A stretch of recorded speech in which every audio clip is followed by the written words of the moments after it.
You can see I've been through a lot, and I'll just tell my story, and hopefully at least you can take something away, something encouraging, and something to maybe help you push through some challenges that I know each and every one of us, every day on a whatever level have so many different challenges, so many different struggles, and whatever it is that you can just push through it and make the best of it and keep going from there.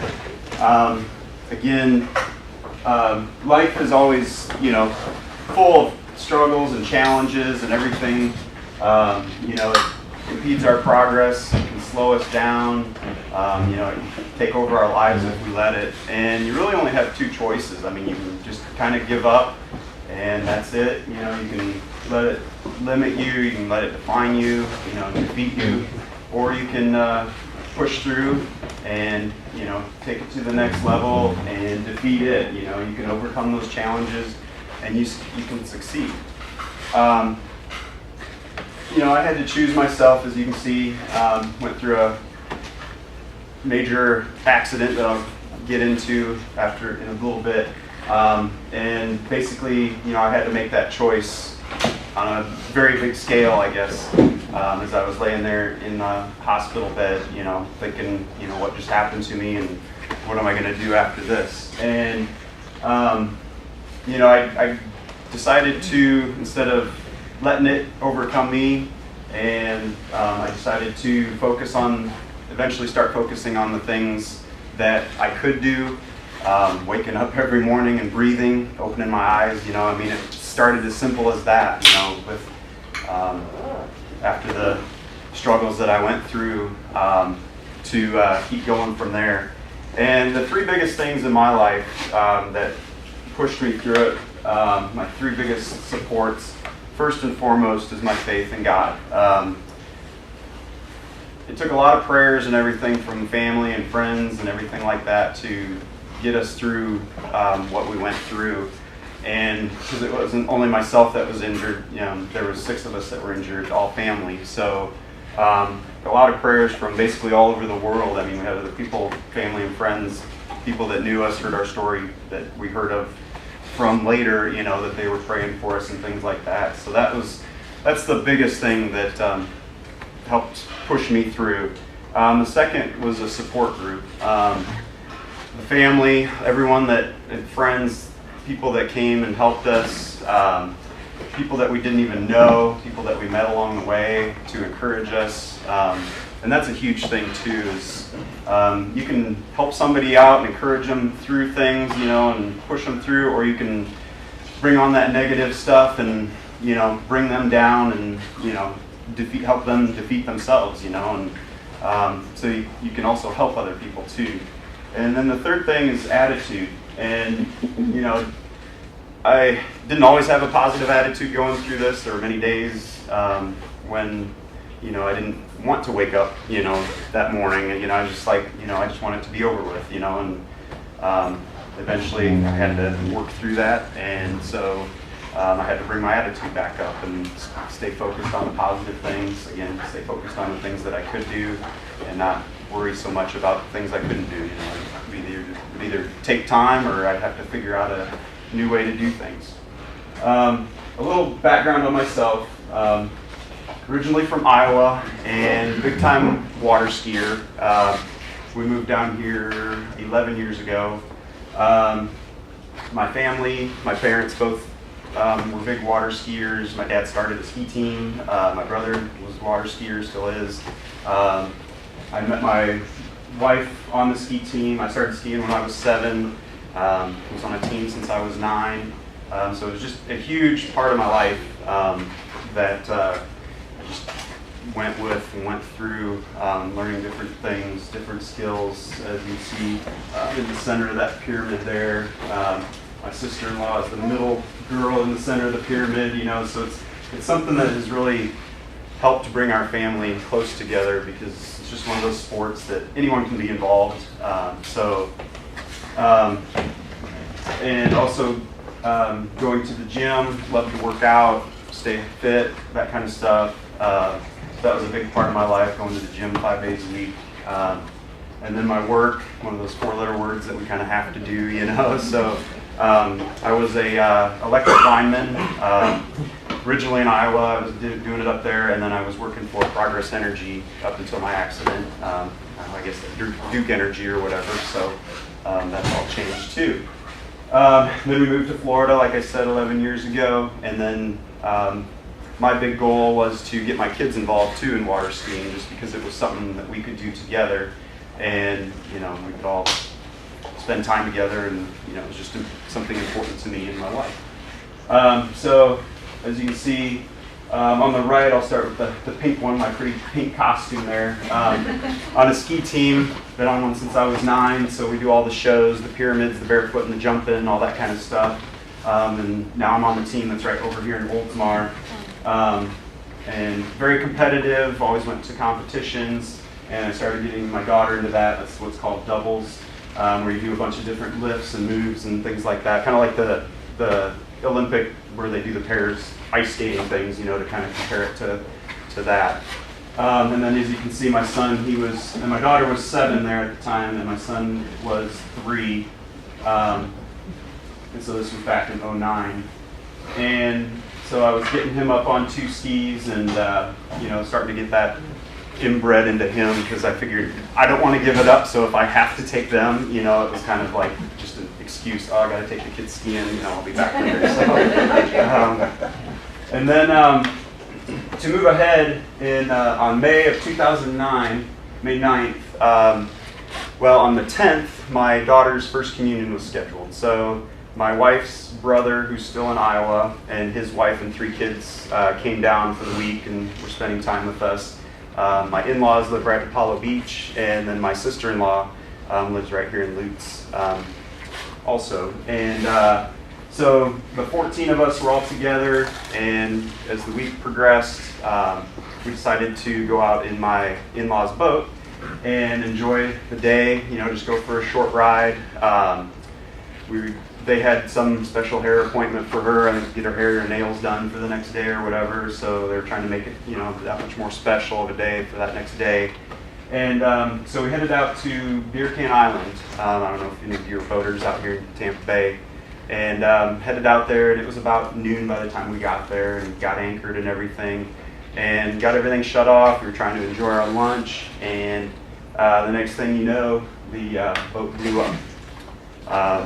We don't know why. The NTSB report came back inconclusive. They assumed a fuel leak due to a vapor buildup in the engine compartment, but we don't really know why. The 6 of us that got injured were all sitting in the back of the boat, the stern, and then there were 5 of both of my children and 3 of my nieces and nephews were down in the cabin of the boat, and then the other 3 adults that did not get injured were in the water about 30 feet away or so. So the kids had their own story that they tell of, jumping over fire and all this stuff to get off the boat, and the big hole in the bottom of the boat, and of course none of us really, the 6 of us don't really remember it. I do have a few little memories here and there of it, of flying through the air. Everything went black, and then I woke up in the water and seeing my wife face down about 3 feet from me, thinking what just happened, and not feeling anything at the time. And then I remember coming back into consciousness on the beach, and remember hearing people saying, you're going to be okay, your family's okay, help is on the way. And then I remember hearing them say, you need to put tourniquets on them here, here, and here. And at that time, having first aid CPR training, I'm like, tourniquets are like last resort, can't you start with like pressure points or something, it's like, what's going on here, And then basically I woke up a month later in the hospital. So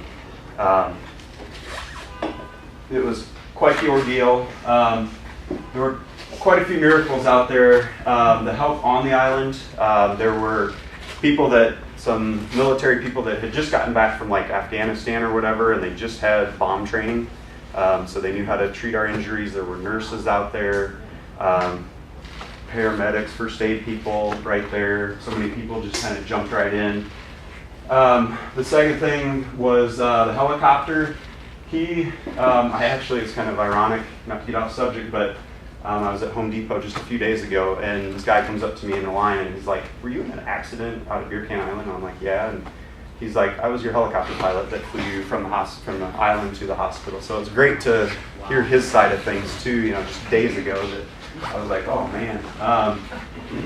Anyway, he was instructed not even to leave the hospital. He was said, "Don't go. There's nowhere for you to land," all that kind of stuff. And he took off anyway. So he didn't follow orders, which I'm not telling anyone not to follow orders, but I guess, if you have those feelings, you gotta probably kind of go with them. And then, so he just went to check it out, and he wasn't going to land. Then he was instructed not to land, and he saw somebody, one of the military guys, giving him the proper landing signal, that you need to get down here and come and help out. So he ended up landing it, as you can see right there on the beach. And so that first one took my father-in-law and myself, and then the next two each took the other two injured ones. So there's 3 of them that were out there that day.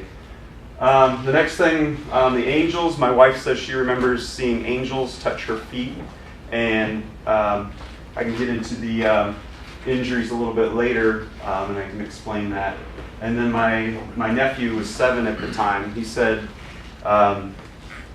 he was talking to his dad about a year later after the accident, and he said, "Dad, who was that man that laid a blanket over me and told me everything was going to be okay when I was in the water?" And he's like, "Well, nobody was there but me." And he's like, "No, somebody was there and pulled a blanket up over me and told me I was going to be in the water." And he said, I don't know, I was the only one there. And he's like, "That was Jesus." So for the believers, it's huge for us, but it's one thing that's helped us through. And then the hospital too, they said normally they don't have enough room in their ER for that many injuries to come in all at one time, and they said the whole place was cleared out. The ER was completely cleared out. They had the doctors on staff, nurses on staff. So it was just so coincidental, I guess, that all these things were happening for a reason. And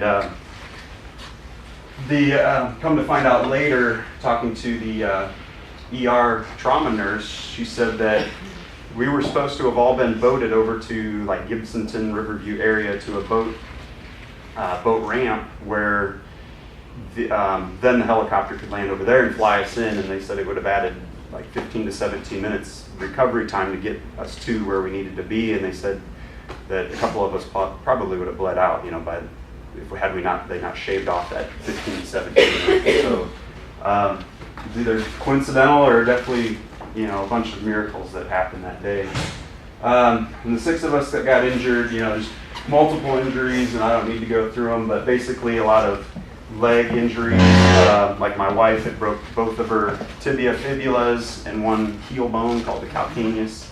It broke 4 vertebrae in her back, and they were astonished that she wasn't paralyzed, and couldn't believe that she healed, the way she did. They also said that she was supposed to lose one of her legs, and the doctor was actually on vacation coming back, and they emailed her pictures, and he's like, "No, let me try to save it," and they were fortunately able to say that she's still, her ankle's still fused, so she can't run with a nice stride or gait or whatever, but she definitely is, blessed that she still has both legs. So. And of course, my sister-in-law had a lot of concussion, deep tissue damage, things like that. My nephew broke both wrists, both ankles, lacerated liver and spleen, had facial lacerations. My father-in-law lost his left leg up to the hip. At the time, it was below the knee, and then it got infected, and they had to take it all the way up to the hip. Left arm fracture. He was unconscious for the longest. They had to revive him a few times. And my mother-in-law, Nancy, number 5, broke. She actually, my other brother-in-law tripped over her in the water running to the boat. She actually drowned, had salt water in the lungs. So they had to get all that out. We broke both of her calcaneus bones in her feet, left arm fracture, bleeding of the brain, the abdominal compartment syndrome, which is like extreme swelling where they actually have to cut your skin open, otherwise it's just going to burst. So just many, many injuries for everybody. Myself, as you can see, I had 3 amputations. At the time, my legs were the only things that they took right away. my arm, basically, the saying I like to say is my life cost me my arm, because they had to take parts out of my leg to fix my arm, and then basically the infection went after the repairs and came out. They said if you don't, basically they said you might lose your arm tonight. When I woke up that 4 or 5 weeks later, so I remember trying to save my arm for that week, and they basically said if you don't lose it, the infection will just keep going. So lost that later after I'd come to. Fractured femur, fractured scapula, and I had 1 chipped vertebrae in my back. So it was quite the process, quite the recovery time. At that time, they told me I was going to be in the hospital for 6 to 9 months. A lot of healing going on. They started doing, some minor therapy things, trying to keep me moving. You get laying around too long, you just get weak, you lose all your muscle, things like that. Trying to transfer from the bed to like a wheelchair, just completely exhausting, and then trying to use it with one arm. And of course I was left-handed, so I've had to learn how to do everything with my right hand, so I learned how to write and everything again. And kind of a stubborn person to begin with, so I was actually able to get out of the hospital in 60 days, so I kind of didn't want to stay there for 6 to 9 months, just laying around in the bed.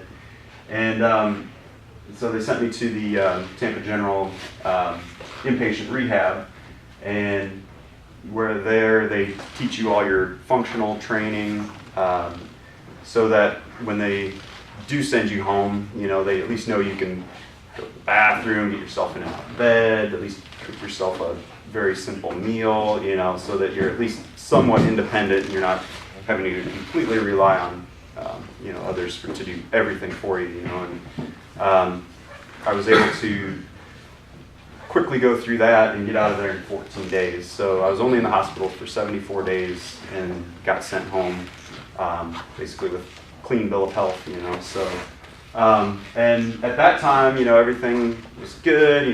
Nurses, everything was. People were helping you. You had family visiting you. So. It didn't really hit me at that time. I thought everything was going to be fine. It was July 22nd that I got out of the hospital. Everything I thought was just going to be normal. Go back, heal up, get going again. Do everything that I was doing the exact same way. And after about that first month of being home, is when it was really starting to hit me. I didn't realize how hard things were going to be, and really started getting down on myself. The same day that I came home, my wife was already out of the hospital, and she was staying at her sister's. So the both of us went home together, kids at home. So now there's 4 people in a house. 2 of us are in wheelchairs, 3-year-old and 7-year-old running around. So we had help. Family was coming, staying weeks at a time, or 1 week at a time. Increments. They would come down and help us, and then within a week or 2 after we got there, my in-laws had already got out of the hospital and had been over to Manor Care, the assisted living facility, and so then they got out of there, and so now there was 2 more in our house. So now there's 4 people in wheelchairs, 2 kids. Everyone's whining and complaining. Nobody can do anything for themselves. And it's just that was really that tipping point for me, where I just am like, it sucks basically. It's just. I didn't want to get out of bed, like I said earlier, and it was just like miserable, crying myself to sleep, and it was just like, why am I even going on? What's the purpose? And so I was down on myself, but the nurses were coming every day, changing bandages. Started in-home a little bit of physical therapy, occupational therapy, where they come in and you do little exercises and things like that, and at that time it kind of felt pointless. It's like, oh, I can do this, I can do that, so then after that, it was August, so like a little over a month later, I was able to start going to outpatient therapy where I had to load myself, have help get into a car, and they loaded up all my parts, at that time. Also through that time, from about June through August, they were making my prosthetic parts, and they would have one leg there, and they would try to stand me up in the hospital on one leg, and I could only stand for maybe 30 seconds, before it was painful, and and so by August, then I finally got both legs where I could stand up on them again. So August 25th was when I was able to actually take my first steps again down those parallel bars, and took about 10 steps down, and I didn't even want to turn around, so I just went backwards back to my wheelchair, and I was just sweating, and I was exhausted, and I was just like, oh man, this is miserable. I'd go into the gym 5 days a week. I was skiing 3 or 4 times a day. I was climbing poles as a lineman, every day, working, 8, 10, 12, sometimes 18 hours a day if there's storms, it's like, now I can't even take 10 steps, so it's just very depressing for me to go from where I was to where, starting all over again, basically. It's basically like a child, learning how to walk and talk again, So I went to therapy for 11 months and worked on that. And throughout those 11 months, my arm, they finally made my arm in November. And then that was a whole completely new learning curve for me too. First of all, it's got sensors in it, so just learning how to put it on and line everything up and make it work, and being able to grab things. And as you can see there, they've got different attachments. I had a hand that it's got fingernails, and it's very cosmetic. And hooks are much more durable and more functional, user friendly. They're stronger, so I tend to always go with the hook. And I'm kind of hard on my parts here, so so going through all that whole learning curve, learning how to write, and then now I've got to learn how to use this new tool, basically, is what it is. I mean, it can't replace what you have, but it's better than nothing, in my opinion. I do see people going without them, but I think it's very usable. And then, so as time went on, I started finally feeling like I was making some accomplishments. Through the 11 months of therapy, I was able to start putting my prosthetic parts on by myself. I would actually start to go to therapy with them on, where before I was showing up with all my parts. We'd take 15, 20 minutes, get everything on, then do a little workout or, exercises, things like that, and then take them all off and go home, or leave them on and then try to get them off myself when I got home. And so over time, I was walking better, getting out of the parallel bars, started walking with a cane, and something kind of started to trip through that time that, or click in my head, that it's like, well, okay, I made these little tiny, bits of succession, little accomplishments here and there, and then it kind of gets into your mind where, well, if I can do this, what else can I do? If I can pick up something with my arm, what else, can I do with it? Can I feed myself? Can I drink? Can I, do that kind of stuff? So those little tiny bits of accomplishments, I kind of took them to heart, and, it's like, okay, what's next? What's next? I kept asking myself, what's next? And that, I think, is what kind of really started to get me out of that depressional period that I went through. It's like, okay, it's not so bad, and you kind of try to stay light with it. We joke around about it. I wear shirts now that say some assembly required, things like that. So it's kind of an icebreaker, and stuff like that.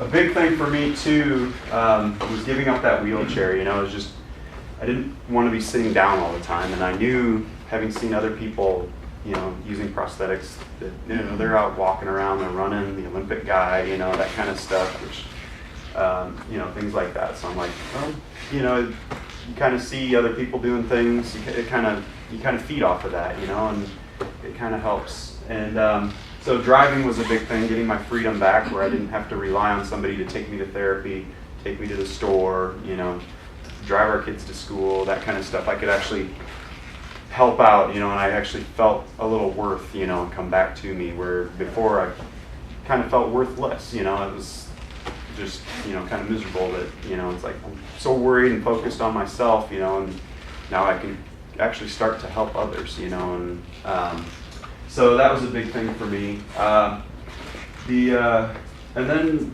one day I was at Home Depot, and this guy came up to me and asked if I was in the military, which I get all the time, and said no, I was in a boat explosion, blah blah blah, explained the story, and he goes, well, I guess I felt like I had to come and talk to you because just next week I'm going to be losing my leg due to some previous injury that he had, and they can't fix it anymore, and the pain and all that stuff, and so basically kind of that last resort, just cut it off and go from there. And he's like, here I thought, my life was going to be over, and now I see you out here, you're out here shopping, doing your own thing, it's not going to be that bad, I know I can keep going on. So I just, at that time, I kind of felt like, well, maybe I am here for a reason, I just helped this guy out, and so that was really uplifting for me too, that, it gave me even more sense of worth, that here I just helped somebody out too in another way, kind of mentally or emotionally, instead of just kind of on a physical level of driving my kids to school or something. So that was really big for me. Some more goals, go through really quick. Walking in the grass, that's really tough because no ankles, and you don't know what it's going to do. Uneven surfaces are tough. Stairs are big, but pushing through at the gym and things like that, and working on doing step over step and not holding on to anything. That's still one of my big goals, is to do that, where you just walk up to steps and you just do it like all you do, not holding on or anything. So always pushing myself for with goals and things. And then water skiing. It had been such a part of my life, and here I thought that was taken away. And then I was at therapy one day, and they put up this flyer, and it was an adaptive group that was doing disabled ski clinics right here in Seminole, and I thought, well, whatever. I didn't really think much about it, but they handed it to me, and so I took it home, and then my family saw it, and they're like, oh, you should go try it, and I'm like, I don't know, and so I finally ended up calling and saying, I'll come and try it and stuff, and so that was really fun for me to get back to doing that. So that was actually June 12th of 2010, so 13 months later, I'm back on the water. A little bit different of a ski and everything like that. Obviously, I'm not standing up, I'm not barefoot, I'm not going over a jump, things like that, not doing pyramids, not skiing with my daughter, but I'm thinking, oh, maybe she can ski beside me someday or something like that if I get good enough. And so I'm so glad I went and did that. It was kind of stepping out of my comfort zone, because at that time I didn't even really like to go outside. It's like people staring at you, things like that, and at first it was kind of weird. Now I don't really care, so it's, I kind of have fun with it too, especially with kids and stuff, telling them I'm a pirate and all this kind of stuff. So then they said, well, do you want to go again? So I'm like, oh, sure, I'll go again. Is there a different kind of ski I can go on? And they said, well, we'll put you on a knee board that's adapted and stuff. And so I'm like, well, that'd be kind of fun. I could go out and, mess around with that, jump over the wakes and things like that. And kind of like riding a bike. I started going out. I was able to start doing some tricks and turning around, jumping the wake, and just really started to kind of bring my life back, kind of bringing it back to some of the things that I was doing before. It was just kind of one step at a time. Definitely took some practice, and basically after that day, it felt like my right arm was going to fall off, because it was so tired, but I just didn't want to give up, so I was able to go out there and do that. And then after doing that, I got out of physical therapy, did 2 months of occupational therapy, doing some arm training, upper body strengthening, nerve pain management, things like that. I also started going back to the gym, got with a trainer so I could kind of do things adaptively, or at least kind of what I needed to work on for functionality, things like that. It really pushed me.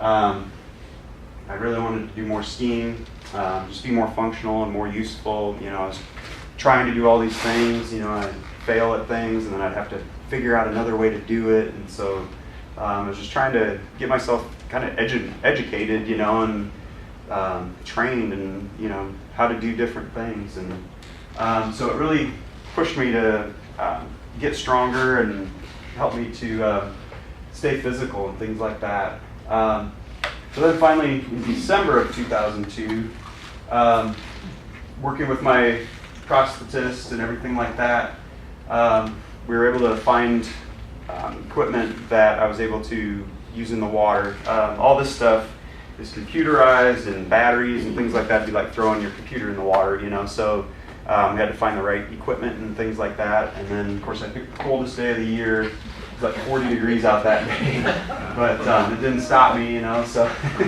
I don't think my friends liked it too much, but I was able to stand up and water ski again on 2 skis, and I thought, you know, this is really cool. You know, I can finally be vertical again on the water, and just was a great feeling, and you know, just one of those accomplishments that was like, you know, what's next? What can I keep doing? And then just the little things, riding bikes with my kids. We did a 16-day road trip up the East Coast. I drove all of it, but like 1 hour of it, you know. So went up to Maine and Niagara Falls, and came back down, and mowing the lawn again, so I didn't have to rely on my neighbors from doing it. Actually climbing ladders, which is kind of weird, you know, but I was able to do that again. So it's just, you know, pushing myself through, figuring things out, obviously a different way, because, you know, as I failed, trying different things, falling down, whatever, not being able to do something, you know, it's just, your mind starts to go, and you try to keep that positive attitude and keep pushing yourself, and you know, you don't want to give up, and you know, you can figure out a way to do it if you really put your mind to it, you know. And so of course, water skiing being the biggest thing, I was able to do a pyramid again, and then my daughter is on the, I guess, the right side. So I was actually able to ski with my daughter again. So it just brought back so much, you know, that I got something back that was taken away from me for, you know, 3 years, that I was able to do that again. And it really came down to, again, staying persistent with everything, my faith, my family, then pushing me, and then not letting myself get down with a bad attitude, and staying positive. I think, yeah, I'm going to show an actual video. See if I can. Here, pointer.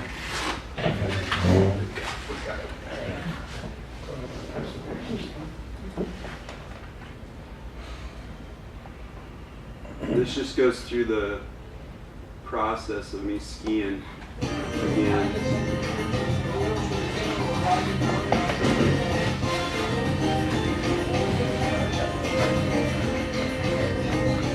My daughter there and my nephew on the other side.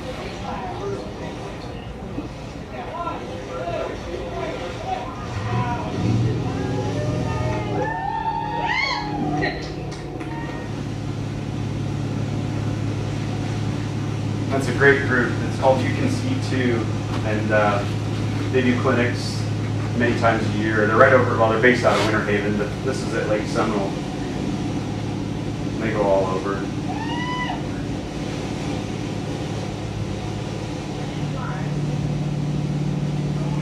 And just getting the feel of it, and enjoying being out on the water again, and getting that feeling of the splash in your face for me is huge. 1, 2, 3, and This was that second time that I went on that knee board.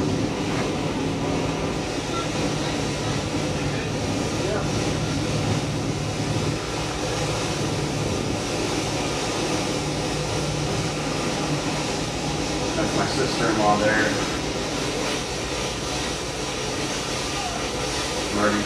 working out schemes of doing tricks in my head. So they're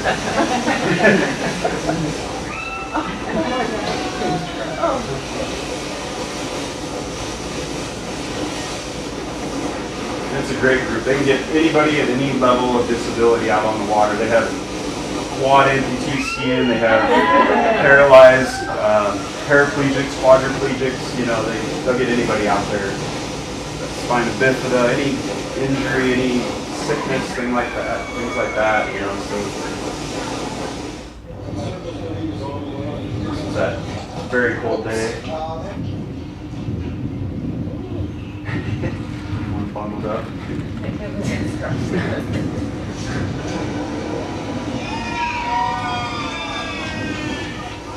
I don't know if I was just lucky or what, but I made it the first time. So all the 25 years of skiing hopefully paid off and got me back up there the first time. And of course, my prosthetists never dealing with it before. Had me tethered all up in case, you know, something fell off, I couldn't sink. And this was the first time being back in the show. I'll tell you what, that is an inspiration for everybody. Like Atherton, our show director. Which I guess I could touch on that too. He shows every Saturday night at 6, right here in Oldsmar behind the flea market. Basically starting next the 15th of March, and we go all the way up through the end of October. We do 2 night shows in October. Completely in the dark. And that's my first pyramid. He's holding it tough. He's holding it strong. Come on, everybody, stand up. Everybody, let them know you can see him out there. Yeah.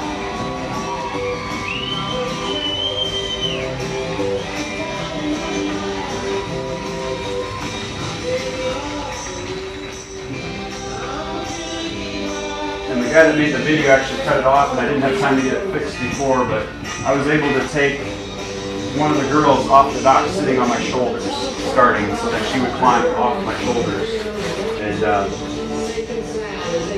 go from there. So there's different ways you can do it. So that was a huge accomplishment for me, and We didn't know if we was going to be able to get it done this year. We were running out of time. yeah, because that was in October, and of course our season's over at the end of October. So, but yeah, it was just, you know, just the way that I've pushed through things and feel that I persevered is just, you know, those 3 things, and you know, I just feel that you can help anybody at any time, and you know, if you guys have any questions, you know, I'm more than willing to answer anything. Yes. I like that 11-year role reversal story you told me coming over in the car today with you and Carrie there. The 11-year.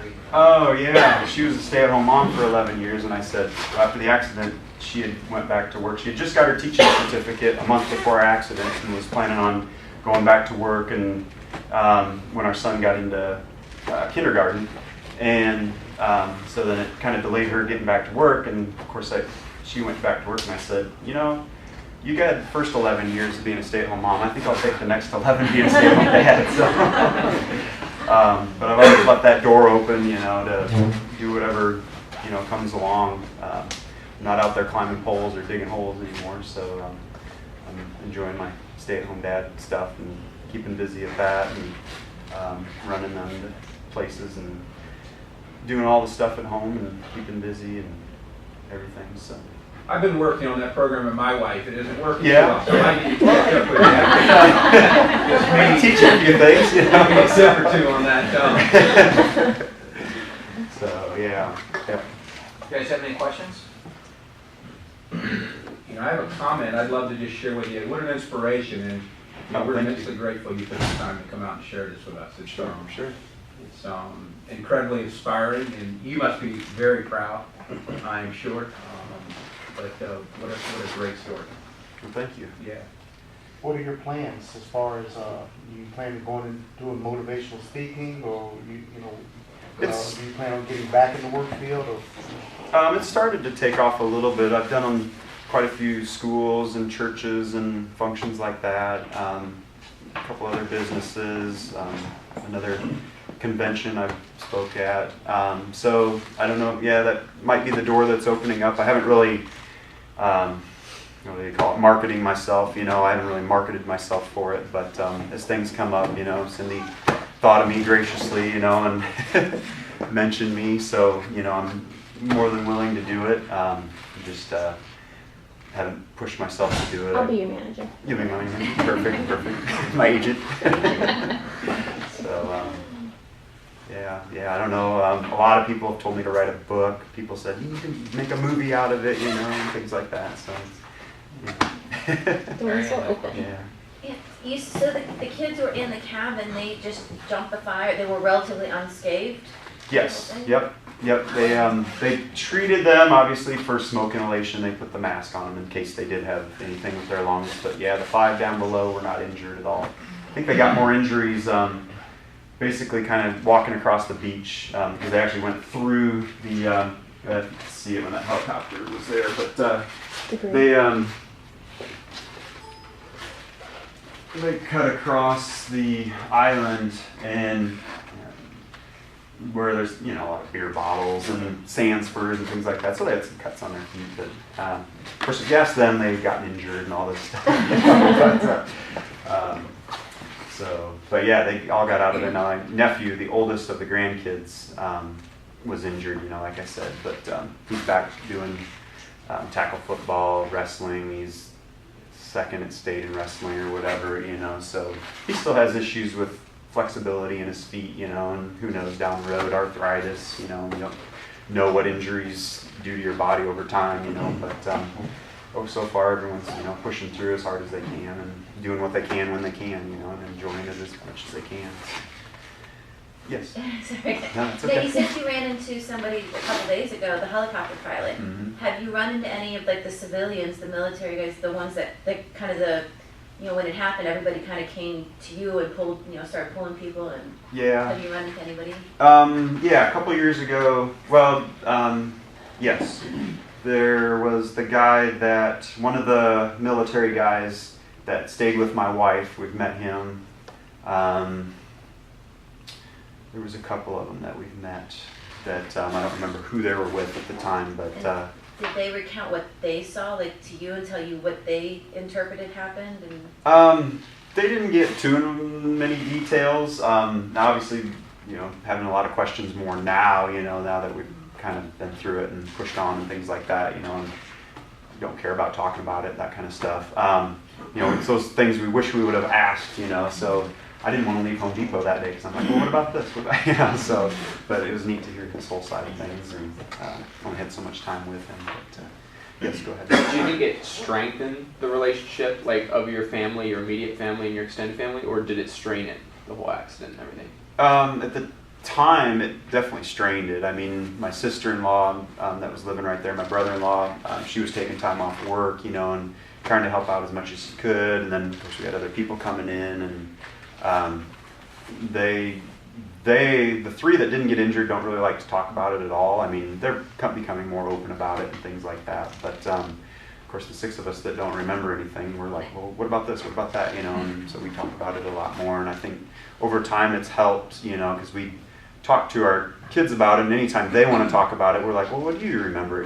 So it's interesting to hear their side and let them vent about it or let them talk about it. And as they get older, especially my son being 8 now, we get the comments, well, why can't you coach soccer and why can't you be out there playing, So he's starting to see, that I'm not as fast as I used to be, or there might be some things that I might have to do differently, to be able to try to do those things. And, if it's other feet to be able to run or things like that, and just, of course, that all costs money too, so it's, you gotta pick and choose your battles and things like that. But over time, it's definitely brought us closer, I think, because, it's almost like the kids especially that were there helping us, they became like little nursemaids for us. They'd go get us water, help change bandages, get us, some chips or something to eat, because we were too tired or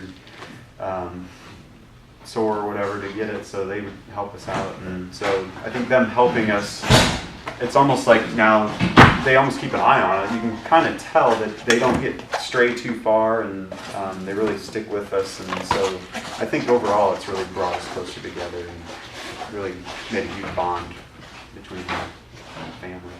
Yes, go ahead. Have all the kids been back in the water? I know your daughter's been skiing, but have they all? Yes, yep.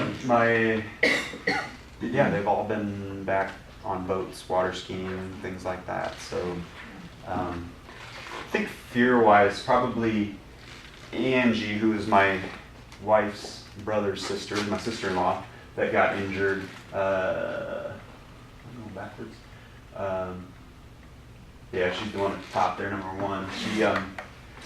She never was a huge water person anyway, so I think it kind of increased her fear a little bit. And I know they've bought a boat, but she doesn't go out on it, that kind of stuff, you know. So I think everyone kind of handles it a little differently, but overall, I think everyone kind of took it with stride and over time really pushed through. Yes. It was intriguing that you said a bunch of these military guys come over and helped you that day. Do you find time now to go help a lot of these amputees? Because right now there's a record pace of amputees in our military. Right, and I've gone. I'm just curious if you go down, because these guys need help too. And your story, I mean, military or not, you went from a guy who did everything to the depression must have been overwhelming at times. I can only imagine. Oh yeah, yeah. And I know these guys go through it too. And, right. I mean, do you get to go help them at all? I mean, maybe go to the VA once in a while. I don't know what you. Yeah, I haven't got that right connection to get into the VA. They kind of keep, I wouldn't say to themselves, but they have a lot of other people that have been through it too that come and talk to them. But I have gone to hospitals and talked to people. One was a lady that she had an infection, and basically she had to choose. I mean, like you could tell her hands were all black because there was no more circulation. Her hands were dying, her feet were dying, so she was going to become a quad amputee, or basically she would have to die because it would just keep eating away at her over time, And so I went in and talked to her. I've talked to somebody that was in a car accident that he had just lost his leg and then had other injuries and things like that. I talked to, I think she was like this spunky 85-year-old lady that lost both legs above the knee, and she was just getting her prosthetics and stuff like that, and she had probably more energy than I did. I was like, man, I'm getting inspired by her, So, so I've been doing it more on citizen level, but as much as I can, like with Hanger Prosthetics, where I go to get my stuff, I've told them anytime you need me to go talk to somebody, do a hospital visit, whatever, so I've definitely opened myself up to that, because a guy came when I was in the hospital. He was in a plane crash right here in Clearwater where his dad and his uncle were flying the plane, and they both died, and he had to crawl out, and he was burned and lost both legs above the knee. And now he's training for sailing, Paralympics, and things like that. So he came in, and he was kind of my first inspirational experience in the hospital. So, and I've kept touch with him. He lives over in West Chase. So, it's just great to be able to give back, or pay forward, or whatever. So, yes. Have you been back to Beer Can Island? No, but I'd go back. I'd love to see it again. I just haven't had the opportunity to go. Has anybody else been injured or? Yeah. My in-laws I know for sure have. I don't think my wife has, but I know my in-laws have. Yes. So what do you have for your next big goal? There must be something. I can sense that you're the kind of guy that's So you've been through this. You've walked your way up on your skis. What's your next big goal you've got in mind? Definitely to go bigger with pyramids. Right before the accident, the team was working on a 5-tier pyramid where there's 5 guys holding 10 girls up. So it's 5, 4, 3, 2, 1, which that's the biggest that anybody's ever done. There are 6 or 8 other teams in the world that can do it, and we were working on that. We were all but the top girl, and I was the center guy. So they never really tried to go back doing it again. Now they never get that far again, but just to kind of keep improving and keep pushing myself, instead of doing a 3-2, go 3-2-1, to add that way. And I definitely like to try running again, and that's just a matter of buying feet for $10,000 or $20,000, So, but we've done benefits and things like that, So it's just trying to outweigh putting money into keeping things fixed up for my personal stuff, or pushing through and spending some of that to go do that. So I don't want to get greedy. I mean, there's like 5 other people that were injured that need things. So like my father-in-law, trying to get him back to exercising more and getting him in a special bike that he needs. So we try to do things like that. But and then I just was at try to keep it short, but was at a volleyball tournament for my daughter a couple weeks ago in Tampa, and a guy approached me, and his son does the sled hockey or whatever. He's an amputee, and so that kind of sounded fun too, So he got me the connection to go try playing hockey. So. And they're just over. They're actually in Sochi right now, so it's Nice. they made the Paralympics, so we'll see how they do. For anybody who wants to see those shows, when are they again? Is there a season for that? Yeah, basically, March 13th through the end of October. We do a couple in November. You can go to tampawaterski.com is our website. And it's right over here in Oldsmar off of Racetrack Road and Tampa Road, right behind the flea market. Every Saturday, is it? It's every Saturday at 5:30. I guess we brought it back a little bit. We start with we do like a pre-show where all the kids or new people that are on the team that are working their way into the regular show, they have that half hour, 20 minutes or whatever to get their time in front of the crowd, get used to doing that kind of stuff, and then we put on about a 45-minute show from 6 till 6:45 with all the pyramids and jumping and the girls ballet and barefooting and all that kind of stuff. So it's fun. It's free to the public. We go by donation and whatever. So it's just a group of people that love to ski. So it's a lot of fun. Before you go, anybody else have another question? I have One more question. I have one more question. Okay. Did this ever make you question your faith, and how did you get past that? It did. Through that point of depression, it was like, first it was like, why, God? Why did this happen to me? And then I'm like, well, is there really a God? And why do bad things happen? If we're supposed to,